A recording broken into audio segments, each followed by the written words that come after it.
Imagine you're a pro athlete. You've spent your whole career fighting for legitimacy, respect, and a paycheck that actually reflects your talent. Then, one day, the league you bled for puts an offer on the table that would change everything. We're talking million-dollar salaries, life-altering benefits, and a real piece of the pie you helped bake. It is the single biggest offer in your sport's history. The pen is in your hand. What do you do? In a move that sent shockwaves through the sports world, the owners have given you the money. The money's on the table, but you're taking all these personal shots. Okay, come on. Stop this nonsense. It's like they want revenge because they think they haven't made enough money all these years. How can the owners ever look at that when they've never turned a profit? the WNBA Players Union stared down that historic multi-million-dollar deal and walked away. They said no to the money, rejecting a proposal that would have created a new class of millionaires overnight. This isn't just a negotiation anymore. It's a high-stakes game of chicken with a full-blown league shutdown on the line.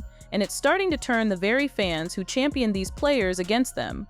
The owners have stopped asking nicely. They've made their move. What happens next could either launch the WNBA into the stratosphere or cause it to burn up on re-entry. So how on earth did we get here? How could anyone turn down millions? The answer is a lot more complicated and a lot more shocking than you think. To get just how big this no was, you have to understand the insane moment the WNBA is in right now. For the better part of 3 decades, the league was an investment, a project, a promise of what could be. Since it started in 1997, the WNBA as a whole has never turned a profit. It survived and even thrived in some cities, but often operated at a loss. It was propped up by its big brother, the NBA, which poured in money to keep the dream alive. Reports have suggested the league historically lost around $10 million a year, a number owners were willing to swallow while they played the long game. Then, everything changed. A supernova of talent, led by names like Caitlin Clark, Angel Reese, and Paige Buchers, didn't just move the needle, they shattered it. The 2024 season saw viewership explode, with some reports claiming a 170% jump over 2023. Games that once struggled for airtime were now must-see TV, smashing records and pulling in millions of viewers. The 2025 season kept that fire burning, continuing the meteoric rise and delivering ESPN its most-watched WNBA season ever. The league's revenue, which was around $100 million in 2019, reportedly doubled to roughly $200 million by 2024. A massive new media rights deal, potentially worth billions, is just over the horizon. New expansion teams in places like Golden State and Toronto are paying tens of millions just to get in the door. The WNBA wasn't just growing, it was exploding. It was finally the golden goose everyone had been waiting for. This is the battleground for the entire conflict. For the owners, this was the moment their gamble was finally about to pay off. They'd eaten the losses for years and built the platform for this very explosion. Now that the rocket ship was clearing the tower, they were ready to share the winnings. But for the players, this wasn't just a good year, it was proof. Proof that their product, given the right stage, was a powerhouse. They didn't see themselves as passengers on the rocket ship. They believed they were the fuel, and they were determined to get a share that reflected their role in creating this new golden era. This is the fault line where the whole negotiation has cracked. With money pouring in and the league's profile skyrocketing, the owners came to the bargaining table with what they called a landmark proposal. This wasn't a small raise, it was a total overhaul of the league's finances, meant to create a new reality for every player. Let's break down the numbers because they're pretty wild.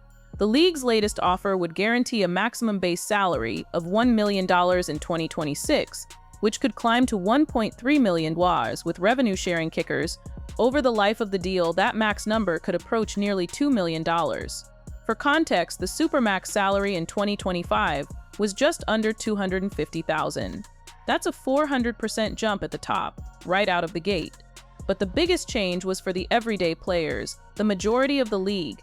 The average WNBA salary, which sat around $120,000, would go nuclear. Under the owner's plan, the average salary was projected to hit over $530,000 in 2026 and could grow to more than $770,000. The league minimum would see a similar leap, going from about $67,000 to around $250,000 to around $250,000 in the first year alone. Imagine you're a player on a minimum contract, grinding for $67,000 a year. Suddenly, you're offered $250,000, guaranteed. Imagine being a solid veteran role player making $150,000. This new deal puts you in the $500,000 territory. That's life-changing money. It's the difference between having to play overseas in the off-season just to make ends meet, and being able to focus only on your WNBA career. It's buying a house, setting up your family's future, and finally being paid like one of the best athletes in the world. The core of the owner's plan was a revenue-sharing model. They offered the players a massive 70% of the league's net revenue. Net revenue is the money left after the league pays its bills, things like charter flights, marketing, arena costs, and staff salaries. The team's salary cap would also balloon from about $1.5 million in 2025 to a proposed $5 million in 2026, with that number tied to future growth. To the owners, this was an incredibly generous offer. They were basically saying, let's cover the cost of running and growing the business, and then you, the players, get the vast majority of the profits. The public mostly agreed. Headlines screamed about the million-dollar figures, and the story became, the owners are finally stepping up. The money was there. All the players had to do was take it. The players' response to this historic offer wasn't a party. It was a hard no. The Players Association WNBPA didn't see the owners' proposal as a gift, but as a slicker version of the same old flawed system. Their counterproposal wasn't just about more money, it was about blowing up the whole financial structure. The heart of the fight boils down to two simple words: gross versus net. While the owners offered 70% of the net, the profits, the players demanded a piece of the gross, the total cash coming in before expenses. The WNBPA's counter asked for about 30% of the league's total gross revenue. Why is this such a big deal? The players argue that a net revenue model gives the owners all the power and has zero transparency. Under a net model, the owners get to decide what counts as an expense. If the league wants to spend a ton on new marketing, hire more execs, or build fancy offices, those costs get subtracted before the players see a dime of the profits. The players say this could let the league spend endlessly on growth, shrinking the profit pool and their share, even while total revenue is exploding. They want their cut off the top, arguing that it's their labor generating the cash in the first place. Using their 30% gross revenue model, the players projected a team salary cap of around $10.5 million, more than double the owner's $5 million proposal. For them, this wasn't just about the headline numbers, it was about building a real partnership, like in the NBA, where players get a direct percentage of all basketball-related income. The league's reaction was pure alarm. Officials claimed the players' gross model was a fantasy and would cost the WNBA an estimated $700 million over the deal, arguing there wouldn't be enough left to keep the lights on, let alone grow. This financial showdown came with a PR war. The union organized protests, famously placing a large inflatable rat, a classic labor dispute symbol, outside the NBA store in Manhattan to signal their disgust after 15 months of what they called bad faith talks. In a blistering statement, the WNBA accused the league of undervaluing player contributions, dismissing player concerns, and running out the clock. They framed their position as a fight for pay equity and a truly transformational deal. To the players, they weren't just refusing millions, they were refusing to get locked into a system they believed would always undervalue them. When the January 9, 2026 deadline passed with no deal, the WNBA entered a strange and dangerous limbo known as a status quo period. The old rules technically still applied, but all the normal off-season business ground to a screeching halt. The future was so cloudy that teams and players were basically frozen. The first and biggest casualty was free agency. The offseason is usually a frenzy of signings and roster moves. This year, it was a ghost town. With no new CBA, there was no salary cap for 2026. Teams couldn't sign players because they had no idea what they could spend. Players, especially the more than half the league who were free agents, weren't signing anything, knowing a huge new pay scale was being fought over. This is where the bluff comes in. With talks stalled, the league made a sharp strategic move. Under U.S. labor law, the WNBA had to let teams send out qualifying offers to their free agents based on the rules of the expired CBA.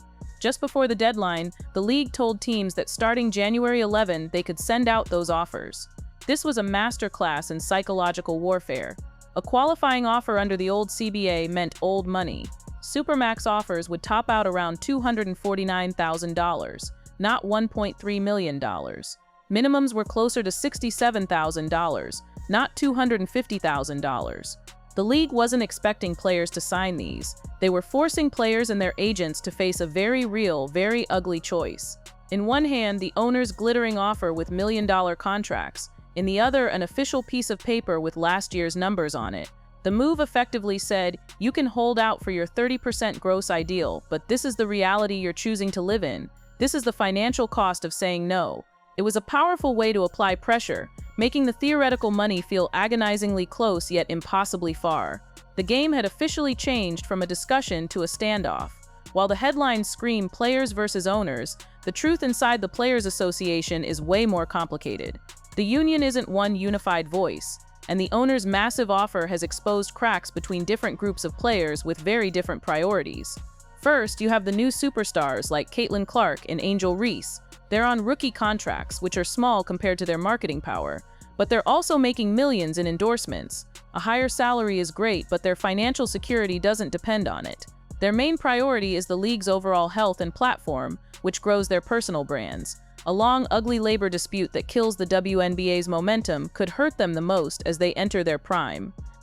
Then you have the established veterans. These are players who have been fighting this fight for years. For them, this is about legacy. They see this as their one shot to secure a revenue-sharing model, like the gross split, that they believe will protect all future players. They have the savings and endorsement money to withstand a long fight for what they see as a fundamental principle. But the group caught in the middle is the mid-tier veterans and role players. This is the silent majority of the league. They aren't rookies, but they don't have huge endorsement deals. For years, they've made a decent but not spectacular living, often in the low six figures, forcing them to play overseas in the off-season to make ends meet. For this group, the owner's offer isn't an abstract principle. It's a winning lottery ticket. Going from $120,000 to a new average of over $500,000 is world-changing. It means no more exhausting themselves in foreign countries. It means buying a home, providing for family, and having a secure future from basketball alone. While they support the union's goals, the reality of that rejected offer creates a very tense internal dynamic. Is the fight for a gross revenue model, a fight led by stars who are already set for life, worth risking a guaranteed life-altering payday for the majority of the union? That's the tough question hanging over the players. The owner's strategy was brilliant in this respect. It didn't just put pressure on the union leadership, it put pressure on the players themselves by forcing them to weigh a principled stand against their own financial futures. As if this wasn't messy enough, there's another controversy bubbling in the background: the rise of Unrivaled, a 3-on-3 pro league co-founded by two of the WNBA's biggest stars, Napheesa Collier and Breanna Stewart. Here's the rub. Collier and Stewart are also vice presidents on the WNBA's executive committee, the same committee leading the negotiations against the WNBA. This has sparked accusations of a major conflict of interest. The argument goes like this: if the WNBA has a lockout, who benefits? A league like Unrivaled, which already pays six-figure salaries for off-season work, could suddenly become the main stage, attracting more top talent and media. The question being whispered online is, can you negotiate in good faith to build up the WNBA while also owning a potential competitor? One league source even called it a total conflict of interest. Collier and Stewart have hit back hard against this idea. Collier publicly scoffed at the notion that they'd schemed to force a lockout that would cost players their WNBA salaries. Stewart has said the union's own director has never raised it as an issue, and their goal is to lift up both leagues. They argue their experience running Unrivaled gives them valuable business insight they bring to the table. In fact, reports indicate they even offered the WNBA an equity stake in Unrivaled before it launched, but the league said no. Intentional or not, Unrivaled adds another layer of mistrust to the talks. The owners are now negotiating with player leaders who are simultaneously proving that a different, player-owned model can work. Collier herself has pointed to Unrivaled's success as proof that paying players well is possible, directly challenging the WNBA's claims that it can't afford the players' demands. Whether it's a player empowerment success story or a conflict of interest, its existence has changed the game. It's a constant reminder that the power dynamics in women's basketball are shifting, and players are done playing by the owner's rules. So here we are at a historic crossroads for the WNBA.